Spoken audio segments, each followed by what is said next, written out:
Welcome to the D6 Family Ministry Podcast, a place where ideas, principles, and personalities come together to give you a ministry advantage that empowers the church and home. I don't know anything more important in our society or in the kingdom of God than to help the church, help the family. Discipleship is not an event, it's a way of life. And one day it just hit me that discipleship at home was not about doing more. It was about inviting Christ into what we were already doing. The goal of family ministry is not families sitting on the couch holding hands and singing Kumbaya. The ultimate goal is families that love God, love people, and make disciples of all peoples. So that's why you're here. You're here to say 1 hour a week, as significant and as awesome as it is, we know that it's not enough and we want to be intentional with every hour. You're listening to the D6 Podcast. Here are your hosts, Marianne Howard, Ron Hunter, and Josh Wooten. Well, I'm excited about our guest today. He is so funny. You can hear his laugh from across the room. Do you guys notice that about Byron Ragains? Yes. He has the biggest laugh, and he really does. His countenance and just who he is just really lights up a room. There's only one of him in this world. That is for Best sure. hair in the business. Best hair in the business. And he usually has some pretty nice shoes on. Like he's just dapper. Yes. And so one of the things that he's talking about being new to ministry, he's got some really great practical, very, very practical insights this week. But one of the things he starts with is some language that's speed bumps and training wheels. And so I thought we could maybe have a conversation about, do you remember when you were teaching your kids how to ride a bike, or when you were teaching them how to drive? What was that, onboarding ramp like? Do you guys have any funny stories about speed bumps and training wheels? For me, Hannah, she is a very independent. I believe Hannah is one of those kids I could have put out on the street at age 13 and she would have figured her way around this world. She was about 4 or 5 years old, and she was riding her bike with the training wheels in the driveway. And our neighbor's grandchild came over with his bike, and he was smaller than Hannah. And he got his bike out, no training wheels, and started to ride around. And she looked at me and she said, "Take my training wheels off, Dad." I was like, "Are you ready for it?" She goes, "Please take my training wheels off." She took the training wheels off and she went right to riding. Wow. The easiest child to ever teach to ride a bike, because I didn't teach her to ride a bike. She just did it. Wow. That's amazing. That is absolutely amazing. It for Michael, same thing, Josh. Michael's kind of intuitive. When I would take him driving, and he would kind of figure things out. He'd point out a few things. But Lauren is a step by step. Please give me everything. In fact, that's true she occasionally borrows recipes. And back when she first started cooking, I would actually tell her, okay, turn on, the oven, let it heat up to 4. I'd have to tell her the in between that's intuitive to everybody else. Now she doesn't need that today, but it was that step by step, because learning something new, sometimes you need those gaps filled in. I do on certain things. Sometimes I'm like Michael, sometimes I'm like Lauren on learning things. How about you, Marianne? Who was the easiest one in your family? Xander, and I wonder if it's an older born thing, because Xander's similar to both of yours, of just, he kind of, we got him on there and he just kind of figured it out and kind of went. Now my youngest, he's more like Lauren. He needs the step by step. You guys know from a previous episode, I get very irritated at anybody that puts measure with your heart in a recipe. Don't do that. It's offensive to me. Okay. Exactly. I'm the step-by-step girl. But I was telling Ron off the air, Josh, that when Xander was learning how to drive, he calls me so irritated. He's so frustrated because he calls me and he goes, Mom, all of the windows are fogging up. All the windows are fogging up and I don't know what to do. So I'm just rolling down the window and the rain is blowing in my face. And I said, buddy, turn on the defrost. And he goes, what's that? We don't think about teaching about defrost when they're learning how to drive. He's like, what's the defrost button? Oh, that does that. I mean, we're dying because we forgot to teach him about defrost, and that's important to see. And so, in light of that illustration and your illustrations about speed bumps and training wheels, as we lead into this interview, he brings out a lot of important things if you're new to ministry. And even if you're not new to ministry, I mean, he brings some really good things that I needed to be reminded of about how to level my volunteers. And so we want to encourage you to listen to this interview by our friend Byron Ragains, and we will talk on the other side.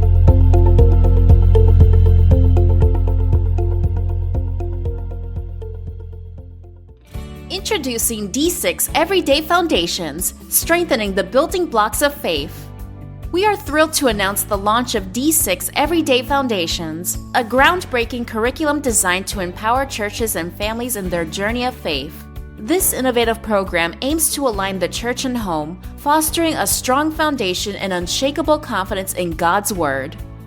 D6 Everyday Foundations boasts a comprehensive 3-year scope, focusing on major themes and characters from the Bible while also addressing pertinent cultural issues. With this curriculum, we aim to equip individuals of all ages to stand firm in their faith and navigate the challenges of our ever-changing world. At the heart of D6 Everyday Foundations is a church and home partnership, recognizing the vital role both play in nurturing and cultivating a vibrant faith.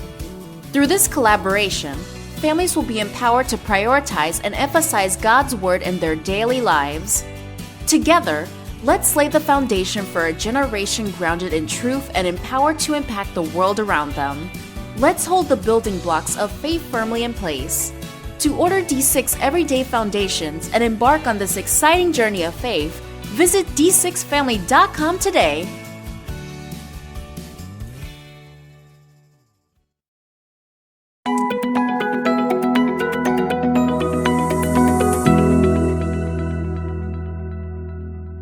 We are live at the D6 conference in Orlando, Florida, and I am joined by Byron Ragains. Byron has worked in the curriculum space for about 40 years and can provide a unique historical perspective. Historical, is that any indication of your age? I'm sorry, I'm going to continue on trends in church curriculum. Oh, there's a better term. All right.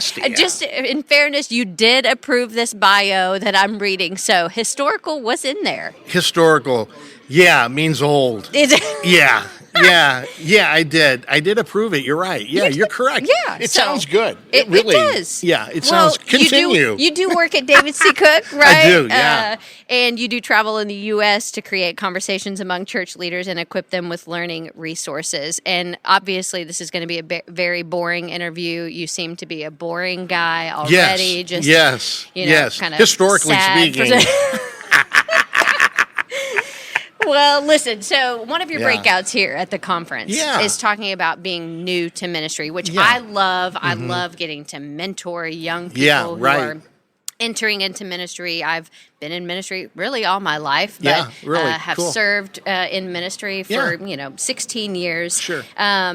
We have preschool, which the idea of preschool is to get a child ready for a structured environment, going to kindergarten. We have premarital counseling for people to prepare for marriage. We have even high school kind of prepares people for college, right? What it's like to live out. But I think I might have missed all of those actually. But I'm catching it now. Thank you. Thank you. We have seasons of life where there are things that prepare us for the next step. True. And even if you get a degree in being a lead pastor or in family ministry or in theology, it really never prepares you for ministry. It's true. Why do you think that is? Well, I feel like you get a lot of the textbook information, material, theory, theology, all that kind of stuff, which is very important. It's very foundational. It's very needed. It's very important. And the sad scenario is, seminaries are really on the decline as we know it. I think they're getting reshaped and mashed up in a different way. But I think there's something beautiful about on-the-job training. And I think,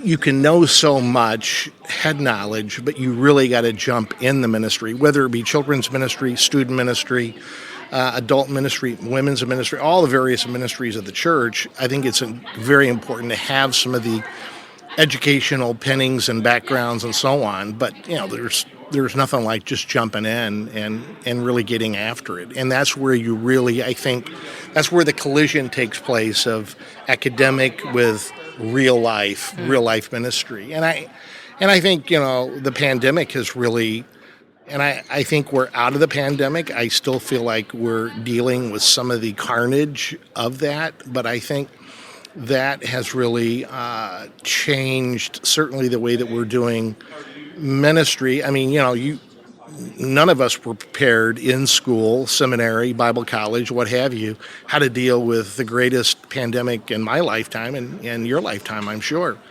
So, we've all had to really learn on the job, and it's a textbook that we don't want to go back to ever, right? We never want to go there. But I think, as you relate to children's and family ministry, which, again, this is an incredible conference to be at, been here a number of years.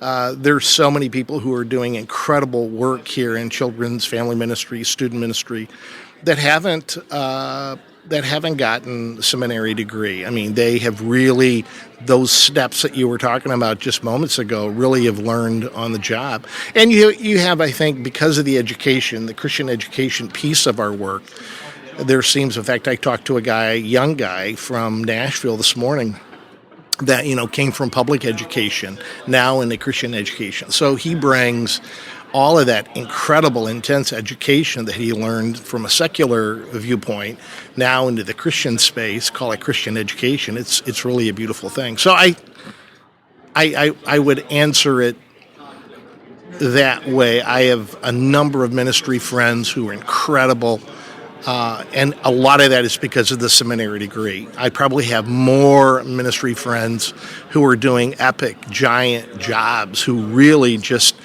heard a call from the Lord and said, I'll do it. Most of them were volunteers serving in children's or student ministries, said, I'll do it. And they go to conferences like this. They listen to podcasts. They read articles.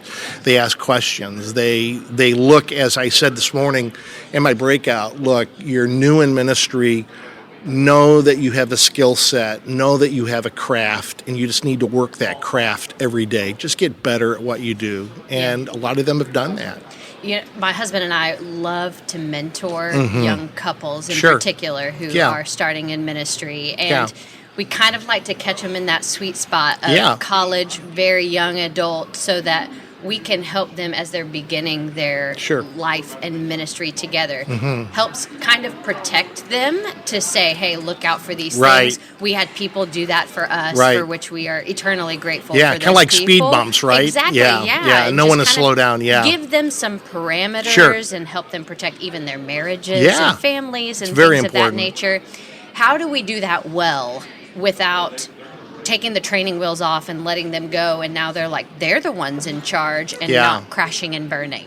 That's really a good question, a very complicated question. I think when you look at, in the context of this podcast, really looking at new to ministry, so let's just say new to children's and family ministry, and just taking some of the pieces of what I talked about in my breakout this morning, I think it's really important, for as the wheels are on and as we loosen the wheels and eventually get the wheels off of the rig, right, and just let them go down the sidewalk. I think you first have to really kind of agree on what are the key essentials for a new ministry leader in the children's and family ministry space. And so I think one briefly would be, as I talked with the group today, again, we're coming out of COVID, and for so many years, think about it, for so many years, ministry, and we're good at really building community. We're great at building conversations. We're great at being together. And for a long period of time, we weren't together, or we were outside of 6 feet.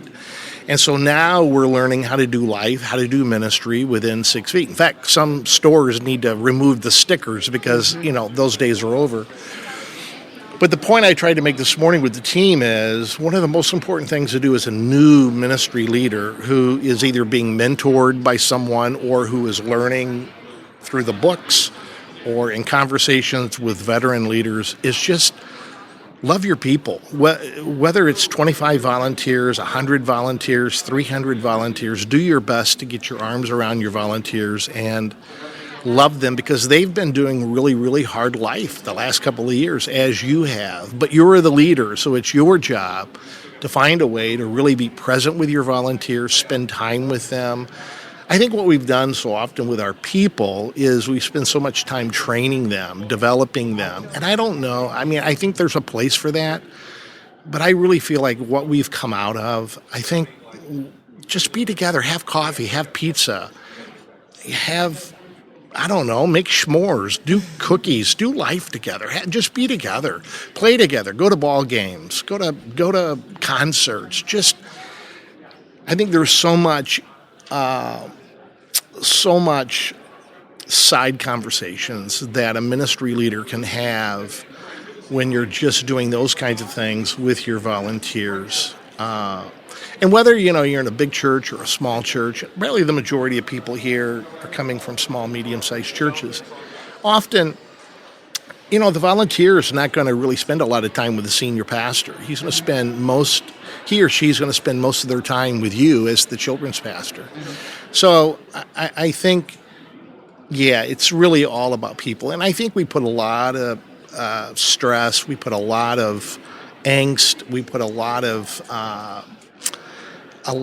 effort in building programs, and there is kind of a feeling out there. Sometimes I feel like we're trying to build something big as far as a program, because that's something that you can really look at and say, oh my gosh, look at the rooms, look at the hallways, look how full the rooms are with kids and so on.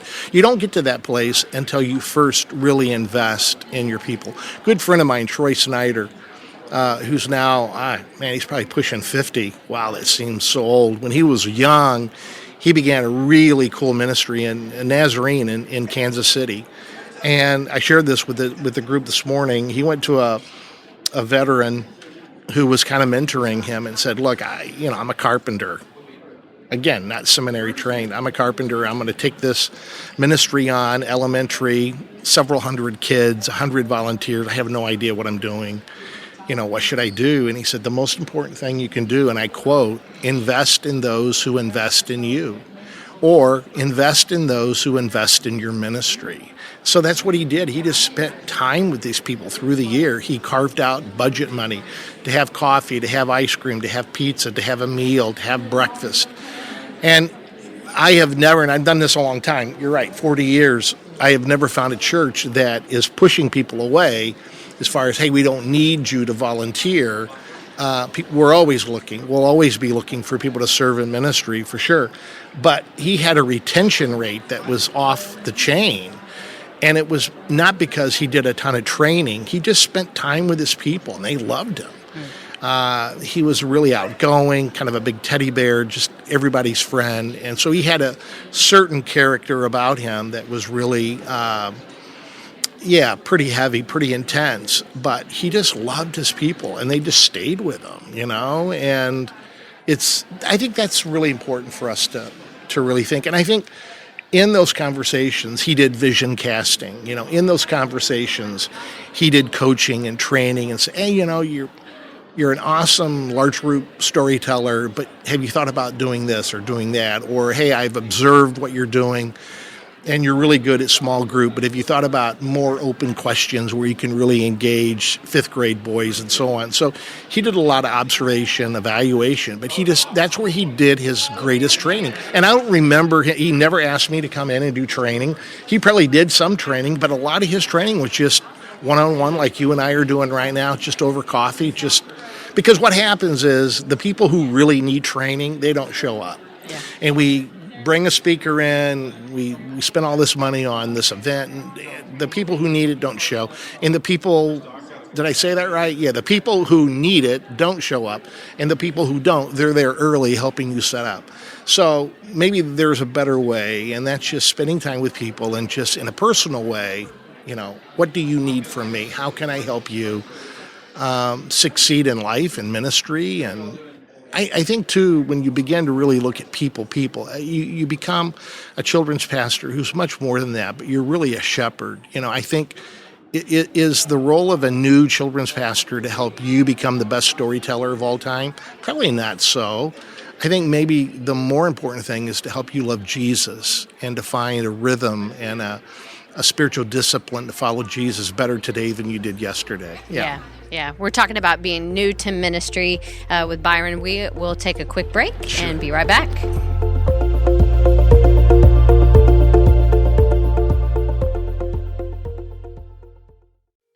We are excited to introduce you to a remarkable new book that will transform your approach to children's ministry. The Faith of Our Children, 8 Timely Research Insights for Discipling the Next Generation by Matt Markins. If you're a children's ministry leader, you know the profound impact early faith formation can have on young lives. In The Faith of Our Children, Matt Markins, President and CEO of Awana, a global leader in child discipleship, delves into the primary areas that lay the foundation for a lasting faith. This book serves as an indispensable guide, equipping you and your team with the insights and systems needed to cultivate faith that endures. Download a free chapter of The Faith of Our Children at d6family.com.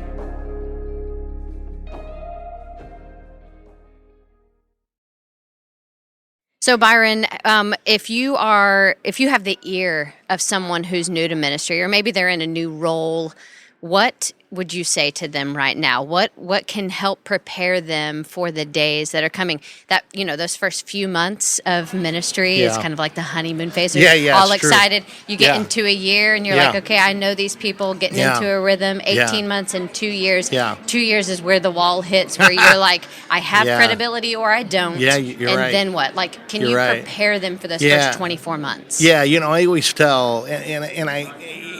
it's somewhat facetious, and I don't mean to be ugly at all to a new ministry leader, but I always tap them on the shoulder and just say, hey, you'll be a lot better off in a year. And there's a lot to do in this space. There's a lot to do in ministry. But, when you've been called to ministry, it's a precious thing. You need to protect that. I think there's a number of things that we could talk about, but the idea or the thought that really comes to my mind, we're not good at this. We need to be better at being transparent and more, sometimes Christian leaders are a little quiet, a little laid back, maybe too humble, I don't know. But, to pick up the phone and to call a ministry leader across town from a like-minded church, a Nazarene church, a Baptist church, a Methodist church, Presbyterian church, and simply say, hey, I'm new to ministry. And I can tell by reading your bio on the website, man, you've been doing this a long time. Could we get together? Could we have coffee? Could we meet somewhere at the church, coffee house, whatever? I just have a bunch of questions. Majority of people like myself who's been in this for a long time, I give a lot of space to spend time with young ministry leaders. And so what happens is we don't do that. And that new ministry leader, you're really asking that person to read books, articles, blogs, somewhat they do, self-study, right? Or go to conferences. There are less conferences going on. This is certainly one of the best in the nation. It costs money. But, to pick up the phone and just say, hey, can I come by? I don't know if people are fearful of getting shut down or just being vulnerable, or maybe they don't really know what to ask. But if you're talking to a ministry veteran, he or she, they know the questions that you ought to be asking. And so today I did talk about it's very important to be asking questions when you begin new work, new church, why we do it this way, how did we get here, who are the big stakeholders. So those are important questions to be asking from those in your faith community, your church. But it's a beautiful thing, and I do networks all over the country. I just love connecting people. And so, I have a young ministry leader in Minnesota. She's like, hey, I'm on an island. I just feel like I don't have anyone to talk to. And so I connected her with a ministry friend of mine, Sarah Richards, who's in Minneapolis, St. Paul as well. And so they're getting together. I love that because she's going to learn so quickly, these are the 5 things you need to focus on, or these are the 2 things that you need to focus on. And then having someone who's kind of holding you accountable, getting together with you for coffee once a month, every 2 months, whatever, is a wonderful thing. So I think that's kind of low-hanging fruit right there. I mean, there are children's and family ministry leaders who are coming in and they're trying to get some side education, which is Bethel offers some incredible stuff, which is really good. But most can't really do that. They don't have the margin, the space. But I sure hope they could find space to really invite themselves into your space to say, hey, how can you help me in my ministry? I have some questions. And I think, again, what would happen is that ministry veteran who is pouring into that young leader, mentoring, like you're talking about right now, probably would say, somebody did that for me 25 years ago. Right. I want to pay it forward. So what about internally? Those seem like external resources. Internally, how about the deacons? What about the lead pastor if they've hired someone under them? How can the leadership in the church insulate their leaders and help them as they're beginning in ministry? Wow. Really, really, really good question. Well, number one, I think, you really hope that you got the right hire. Number two, I think, again, if we're talking specifically children's family ministry, to really look at what has been done before you got there and to begin to evaluate everything from the people, the programming, the mission, vision statement, and really staying true and aligned as best with the senior leadership, the senior pastor, the elders, the deacons.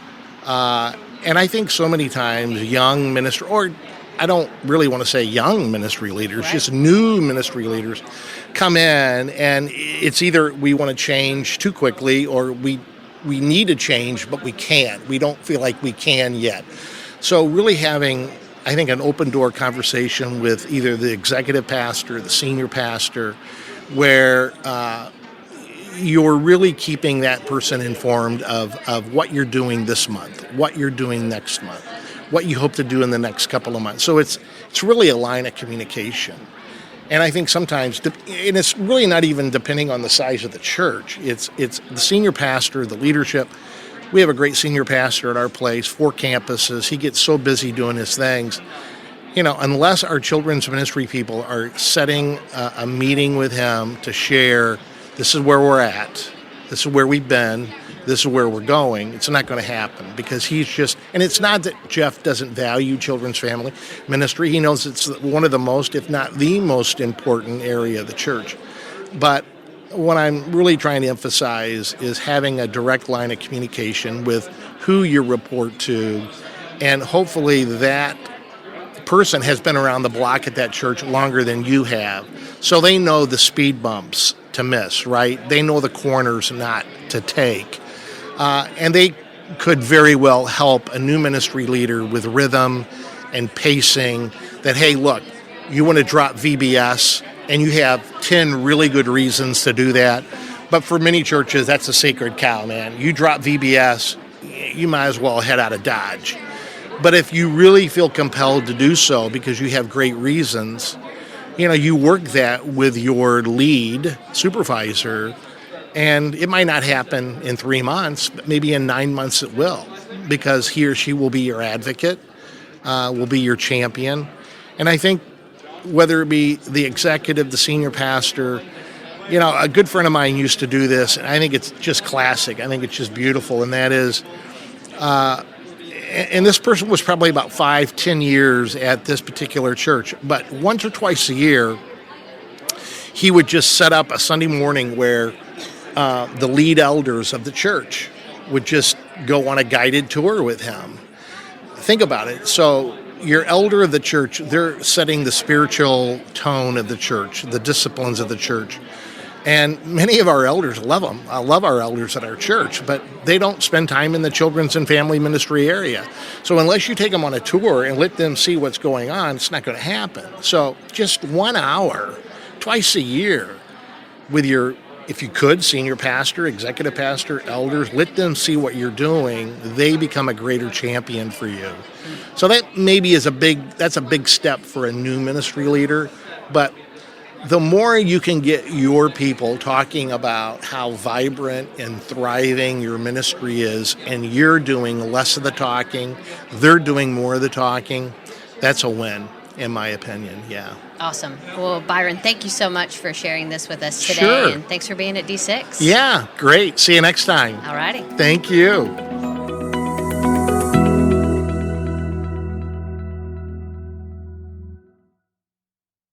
I want to say first and foremost, I love Byron's heart to mentor. I've seen this in action in Byron. Byron is a friend, and he networks as good as anybody I've ever seen. And he doesn't network for the sake of, hey, let me make the sale. He networks in order to pour into people or to connect people to pour into each other. He's just brilliant at that. And I'm thankful that I had people pouring into me along the way, because I called it, hey, I got to call and ask you the stupid question. You know, you've got to have people around you where you can ask the stupid questions. Look back in your date, you know, Josh, Mary Ann, what was a dumb question as you look back that you asked a mentor? Let me ask that question of you guys. Ooh. I know it sounds more like a kind of a connect going into an episode, but I love how Byron, you know, he talks through this, that we all have these goofball questions and we got to be able to prevent us from paying the stupid tax, so to speak. But I think early on in student ministry, when I was serving in student ministry, I wasn't a parent yet. And so I didn't understand certain parents' issue with certain things. So I would go to my other ministry leaders and other, you know, ministers who were parents, you know, and say, why is she blowing my eyebrows off my face over that? And they're like, because that's a parental thing. That's them saying to some degree that you're not trustworthy when you do that. Okay. Yes. Like just flat out.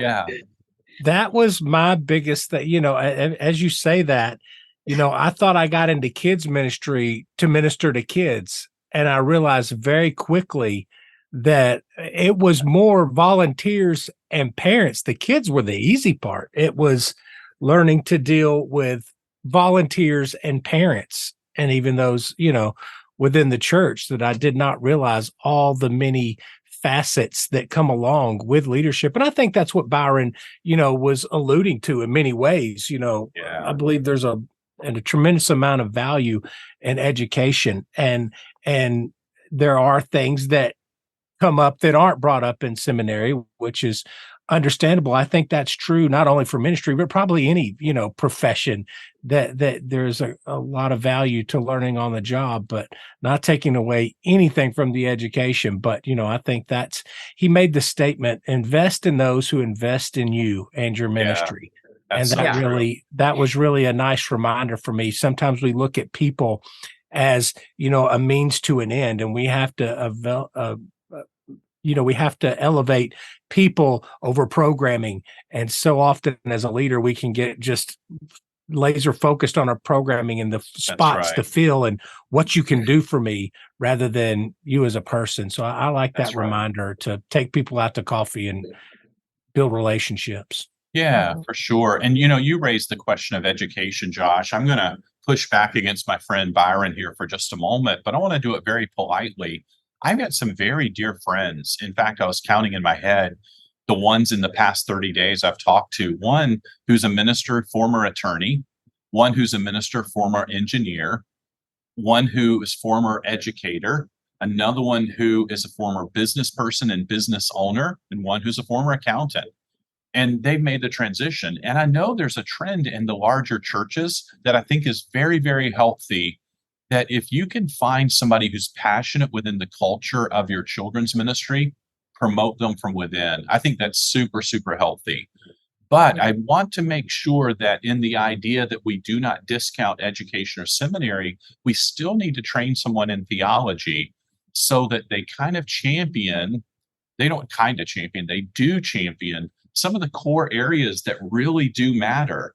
And I'll give you an example on this. If we don't have people who are, you know, trained in these areas, then they're going to teach bad theology unknowingly. They're going to teach the wrong role of the Holy Spirit. They're going to teach modalism when talking about the Trinity. They're going to talk about grief or suffering with our kids in the wrong way. They're going to deal with, salvation, and they're going to illustrate it with a metaphor that just totally takes them down the wrong path. And it doesn't have to be seminary. It can be diving into books. I've got some dear friends never went to college, but they're as insightful theologically as anyone else. So if you're going to mentor in the practical and in the theological areas so that they can step into that world. So I don't know what you guys feel about that, but I'm not discounting promoting and finding people from within, but I think you've got to train them wholeheartedly and very well rounded in all areas. Yeah, and you look at the bike with training wheels, there's 2 extra wheels there to help for stability. Yeah. So I think you're exactly right. I think that brings stability, and that brings helps you into the total. That's it's right. kind of like, when you go to college and you take your science classes, you take the science lecture, but then you go to the lab to see these principles kind of come to life. Yeah, that's right. So I do think it's a both and, Yes. you've got to get your eyebrows blowed off your face to grow as a leader. Necessary. Yeah. And I know Byron would never want to champion bad theology. I'm not assigning that to him at all.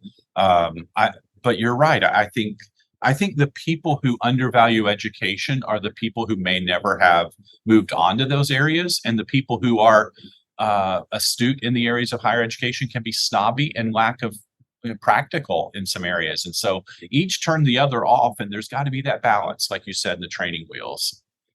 Well, I will encourage, if you are one of those people coming from another field or haven't been to seminary and you're utilizing this podcast and your time with other leaders to help grow you, I would challenge you to, every time that you have an opportunity to chat with somebody who is a step or two ahead of you in ministry, that you go to them with questions. Like, you don't just sit down to meet for lunch. And I would say have a plan and write down your biggest challenges and how they would deal with those. I know when I get an opportunity to meet with another ministry leader, I make it a habit to at least have 3 or 4 questions that I want to ask that person every time we sit down. And I believe that leaders are learners, no matter what background you have or how much school you've had. You always have something to learn from another person. Mm-hmm. That's right.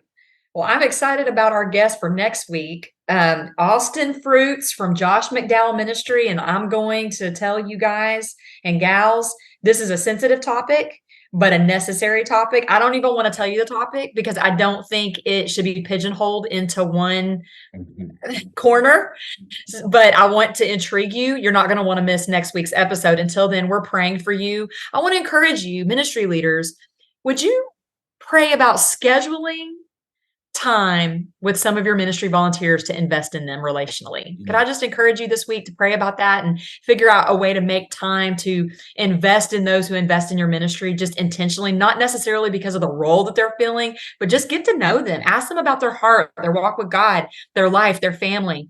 Spend time and press in and pour into your volunteers this week. We're praying for you, and we look forward to talking with you guys next week. You've been listening to the D6 Podcast. You can learn more about D6 at d6family.com.